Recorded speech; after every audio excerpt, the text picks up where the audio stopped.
اور ایک اور چیز جو خاص طور پر اس کے متعلق یہ بات کہی جاتی ہے کہ جس سے علم میں برکت آتی ہے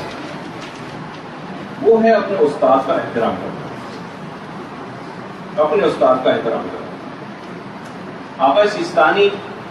اور رہبر معظم آیت اللہ خامنہئی کی کبھی آپ حکایتیں پڑھیں، ہر وقت اپنے اساتذہ کا ذکر کرتے نظر آتے ہیں،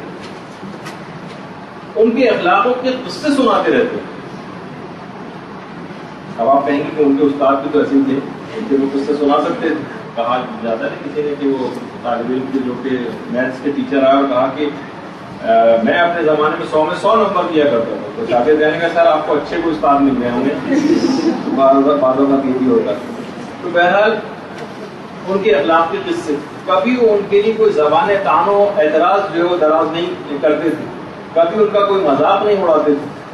شیخ جعفر آل کاشف الغطا، جن کی کتاب کی کشف الغطا اور ان کو آل کاشف الغطا کہا جاتا ہے، ایک دفعہ فتویٰ دے رہے تھے، ساری کتابیں بکھرائی ان کی اپنی طرف اور مسائل میں ذرا غور و فکر کر رہے تھے۔ تو جب قدیم علماء کی کتابیں انہوں نے اٹھائیں تو انداز ذرا شکایتی ہو گیا، ایک جملہ کہتے ہو، خدا ان علماء قدیم کو جزائے خیر دے، یہ مسئلہ بیان کیا لیکن کسی جگہ کوئی دلیل نہیں لکھی، دلیل ہی نہیں لکھی کسی جگہ۔ اچھا کہہ رہیں گے اس کے بعد جو ہے یہ رات کو جب سوئے تو انہوں نے خواب دیکھا، خواب یہ دیکھا کہ علماء کی پوری محفل ہے اور صاحب شرائع الاسلام، جن کی کتاب کا نام ہے محقق اول، ان کی کتاب دیکھیے، اس طرح کی ایک لفظ آپ نہیں پڑھ سکتے ان کتابوں، صاحب شرائع محقق اول درس دے رہے ہیں اور سارے علماء بیٹھ کے درس سن رہے ہیں۔ کہہ رہے ہیں میں محفل کے اندر داخل ہوا، شیخ جعفر آل کاشف الغطا جیسا، کہا جاتا ہے کہ علم فقہ میں ان سے زیادہ نابغیر روزگار شخصیت تشیع کی تاریخ میں نہیں ہوئی شیخ جعفر۔ اور کہہ رہے ہیں جب میں محفل میں آیا میں نے سلام کیا، انتہائی بے رخی کے ساتھ سلام کا جواب دیا، صاحب شرائع الاسلام۔ اور اس کے بعد کہہ رہے ہیں کہ میں وہاں آ کر بیٹھا اور بالکل ایسا اجنبیوں کی طرح سے میرے ساتھ سلوک ہوا کہ مجھے ایسا محسوس ہوا کہ گویا میں علماء شیعہ میں سے نہیں ہوں۔ اور اس کے بعد اچانک سے درس کے دوران صاحب شرائع الاسلام جو ان کی طرف محقق اول ان کی طرف متوجہ ہوئے اور کہا کہ اے جعفر، علماء شیعہ جو قدیم شیعہ علماء گزرے انتہائی زحمتوں، انتہائی تکالیف اور انتہائی پریشانیوں کے ساتھ انہوں نے ایک ایک حدیث کو جمع کیا، ملکوں جا کر خون جگر اپنا جو ہے وہ دیا ہے حدیثوں کو جمع کرنے، ملکوں سفر کیا، اور آج تم ٹھنڈے کمرے میں سارے علماء کی جمع کردہ قدیم علماء کی حدیث سامنے رکھ کر کہہ رہے ہو کہ انہوں نے بغیر دلیل کے فتویٰ دے دیا اور اعتراض ان کے اوپر کر رہے ہو، تمہیں تو کہیں اٹھ کر جانا بھی نہیں پڑتا اور آج یہ کمرے میں بیٹھے بیٹھے حدیثوں کتابوں کو جمع کر کے فتویٰ دے دیتے ہو۔ یہ سارے قدیم علماء کے کیے ہوئے کام ہیں۔ اور جس مسئلے کے لیے تم کہہ رہے تھے کہ علماء قدیم نے اس مسئلے میں کوئی دلیل نہیں لکھی، جو میرے ممبر کے نیچے بیٹھا ہوا شخص ہے اس نے اپنی فلاں کتاب میں فلاں صفحے کے اوپر اس کی دلیل لکھی، انہوں نے کہا کہ میں نے ان کے ممبر کے نیچے جو بیٹھے ہوئے ان کو دیکھا تو پتہ ہی چلا کہ یہ ملا محسن فیض کاشانی بیٹھے ہوئے۔ کہہ رہے اچانک سے میرے جسم کے اوپر لرزہ تاری ہوا، اس کے بعد میری آنکھ کھل گئی، اس کے بعد زاروں قدار رونے لگے، لوگ اتنے زیادہ روئے کہ لوگ جمع ہو گئے کمرے میں اور انہوں نے اپنا خواب لوگوں کو سنایا کہ ہمیں بعض اوقات ہم علماء اور اپنے اساتذہ کے لیے اس طریقے سے اعتراض کرنے لگتے ہیں، کتنی مشکلوں سے، کتنی محنتوں سے، کتنی راتیں جاگ کر وہ اپنے دروس کو پریپیئر کرتے ہیں آپ کے سامنے آنے کے لیے، اور آپ کو مثلا کبھی آپ کہتے ہیں کہ مثلا ہمیں مزہ نہیں آ رہا ہے، فلاں کی گفتگو بہت خشک ہو رہی ہے، آپ کو علم حاصل کرنے کے حوالے سے دیکھیے کچھ چیزیں آئیں گی اس کے اندر، علم کے اندر ہر وقت جو ہے اس طرح کی لطیفے اور اس کے اندر مزے کے واقعات، یہ تو ضروری نہیں، کبھی موقع لگتا ہے تو وہ بیان بھی کر دیتے، لیکن بعض اوقات ایسا بھی ہوتا ہے کہ کوئی اس طرح کی چیز نہیں آ پاتی۔ تو بہرحال دیکھا آپ نے کہ شرائع الاسلام کے جو مؤلف تھے محقق اول، انہوں نے شیخ جعفر آل کاشف الغطا کے ساتھ کس طرح سے بے رخی کا سب خواب کے اندر برتاؤ کیا ان کے جملے کہنے کی وجہ سے، کہ ذرا سا ایک اعتراض ہو گیا تو اور انداز شکایتی ہو گیا تو کتنا سخت جملہ انہوں نے کہا۔ تو بہرحال اب دیکھیے پیغمبر اسلام نے بھی جملہ ارشاد فرمایا، پیغمبر اسلام کے فرماتے ہیں خدا نے چار چیزوں کے اندر قرار دیا،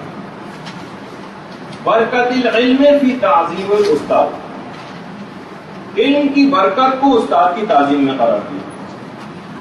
وبقاء الایمان فی تعظیم اللہ،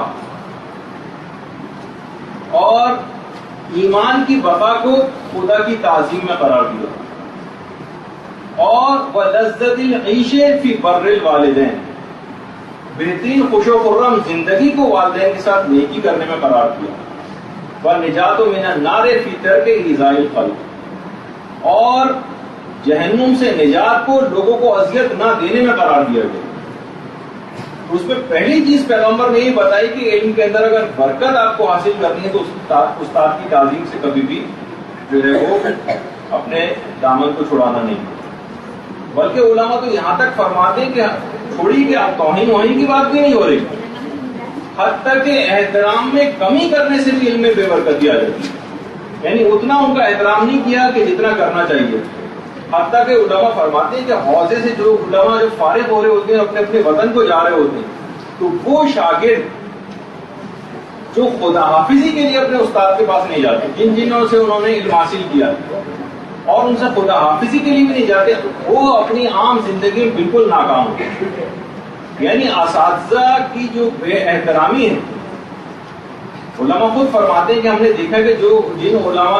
جن طالب علموں نے اپنے اساتذہ کی بے احترامی کی یا ان کے احترام میں کوئی کمی کی، فرماتے ہیں ہم نے دیکھا کہ کوئی بازاروں میں کمربند بیچ رہا ہے، کوئی رکشہ چلا رہا ہے، اور اپنی آنکھوں سے میں نے خود ایک ایسے طالب علم کو دیکھا جو آج کل ٹیکسیاں چلا رہا ہے اور اپنے مالکان کی جھڑکیاں اور ڈانٹے اور لاتے کھاتا ہے.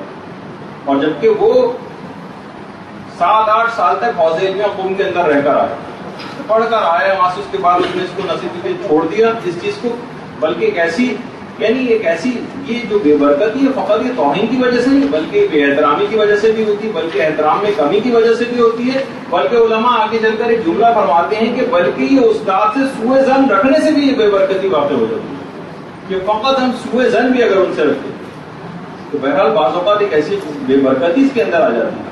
دیکھیے بہت سارے گناہ اسی طرح سے ہوتے ہیں کہ وہ سامنے نہیں آتے، دلوں میں چھپے ہوتے. جو امیر المومنین فرماتے تھے نا کہ لو تکاشفتم ما تدافنتم، اگر لوگ ایک دوسرے کے گناہوں سے واقف ہو جاتے ہیں نا تو وہ ایک دوسرے کو دفن کرنا چھوڑ دیتے. تو بہرحال استاد جو ہوتا ہے وہ اپنے شاگردوں کی پہچان رکھتا ہے. علماء حوضہ فرماتے ہیں کہ طالب علموں کو ہم قیافے سے پہچان لیتے ہیں، ان کے اسٹائل سے، ان کے بات چیت، ان کے تمیز تہذیب سے پتہ چل جاتا ہے کہ کتنے اس میں پانی. امیر المومنین کا یہ تو جبھی تو جملہ ہے کہ صلاح الظواہر عنوان صحت الضمائر، یعنی ظاہر کی درستگی سے ہی اصل میں باطن کی جو صحت ہے اس کا پتہ چلتا ہے، معلوم چل جاتا ہے کون کتنے پانی میں. شیخ عبد الکریم حائری فرماتے تھے کہ میں صرف چند منٹ کے اندر کسی بھی شخص کی پوری علمی قابلیت کا پتہ چلا سکتا ہوں. شیخ عبد الکریم حائری کے اندر ایک ایسی خوب کہتے تھے کہ مجھ میں اتنی صلاحیت ہے. جس طریقے سے باغبان کو پتا ہوتا ہے نا کون سا میرا پودا جو ہے وہ پھول دے گا اور کون سا نہیں دے گا، اسی طریقے سے استاد بھی قیافے سے اندازہ کر لیتا. حتیٰ کہ بہت سارے استاد تو یہ تک اپنے شاگردوں کو پہچان لیتے کہ آج اس شاگرد نے اپنی نماز شب قضا کی ہے یا اس نے اپنی نماز فجر قضا کی، اور بس قیافے سے پتہ چلا لیتے کہ کیا کر کے آئے. ممکن ہے کہ وہ کوئی بہت خوش شکل ہو لیکن وہ نورانی نہ ہو. علماء کہتے ہیں ہو سکتا ہے جیسے بلال آپ کے سامنے آ جائیں، بلال حبشی، حضرت فضہ آپ کے سامنے آ جائیں، جون آپ کے سامنے آ جائیں، ہو سکتا ہے جو شکل میں آپ کو اچھے محسوس نہ ہو لیکن نورانیت سے وہ بھرپور ہوں. جب اسی وجہ سے کہا گیا جو معجزۃ البیضاء کے اندر جو حدیث بھی لکھی ہوئی ہے کہ انا سینہ بلال عند اللہ شین، بلال کی جو سین ہے وہ بھی خدا کے نزدیک شین تصور کی جاتی ہے. تو بہرحال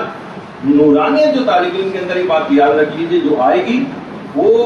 تقوی کے ذریعے سے آئے گی اور نواز شب کے ذریعے سے آئے گی. برحمتك يا أرحم الراحمين وصلى الله على محمد وآله